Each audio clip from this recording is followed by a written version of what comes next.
আসসালামু আলাইকুম এভরিওয়ান। আমার আজকের রেসিপি হচ্ছে নুডলস পাকোড়া। খুবই সহজে বিকেলের নাস্তা হিসেবে বানিয়ে ফেলতে পারেন। চলুন তাহলে রেসিপি শুরু করে দেই। এখানে আমি পানি নিয়েছি, পানিতে সামান্য পরিমাণ লবণ আর সয়াবিন তেল 1 টেবিল চামচ দিয়ে দিলাম।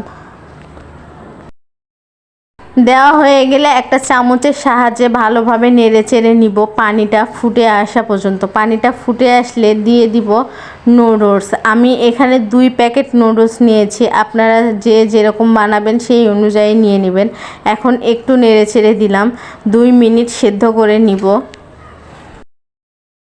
দেখুন নুডলসটা আমি 2 মিনিট সেদ্ধ করে নিয়েছি, আমার সেদ্ধ হয়ে গিয়েছে। এই পর্যায়ে পানি ঝরিয়ে নিব। আমি নুডলসের পানিটা ঝরিয়ে নিয়েছি। আমি ঠান্ডা পানি দিয়ে ধুয়ে নিইনি, অনেকে ঠান্ডা পানি দিয়ে ধুয়ে নেয়। এখানে দিয়ে দিলাম পেঁয়াজ কুচি। আমি 2টা বড় সাইজের পেঁয়াজ নিয়েছি কাঁচামরিচ কুচি করে দিয়েছি, সামান্য পরিমাণ লবণ আর শুকনো মরিচের গুঁড়ো এবং দিয়েছি একটা ডিম। এখন সব কিছু উপকরণ ভালোভাবে একটু মেখে নিব। সব কিছু মিশিয়ে নেওয়া হয়ে গেলে দিয়ে দিব নুডলসের মশলা।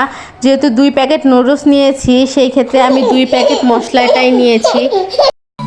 এখন মশলাটা দেওয়া হয়ে গেলে সব কিছু আবারও ভালোভাবে মিশিয়ে নিব। মিশিয়ে নেওয়া হয়ে গেলে দিয়ে দিব নুডলস সেদ্ধ করা। নুডলসটা দেওয়া হয়ে গেলে আমি সব কিছু ভালোভাবে মিশিয়ে নিচ্ছি যাতে নুডলসের সঙ্গে মশলাটা ঢুকে যায়। আমি খুব ভালোভাবে নুডলসের সঙ্গে মশলাটা মিশিয়ে নিয়েছি। এরপর চুলায় একটা ফ্রাই প্যান বসিয়ে পরিমাণ মতো তেল দিয়েছি। তেল গরম হয়ে আসলে দিয়ে দিব নুডলস। আপনারা যে যেরকম শেপ দিতে পারেন, আপনারা গোল করেও দিতে পারেন, দেন বলের মতো করেও দিতে পারেন। আমি এখানে চ্যাপটা সাইজে যেরকম পেঁয়াজও আমরা ভাজি সেই টাইপের দিয়েছি।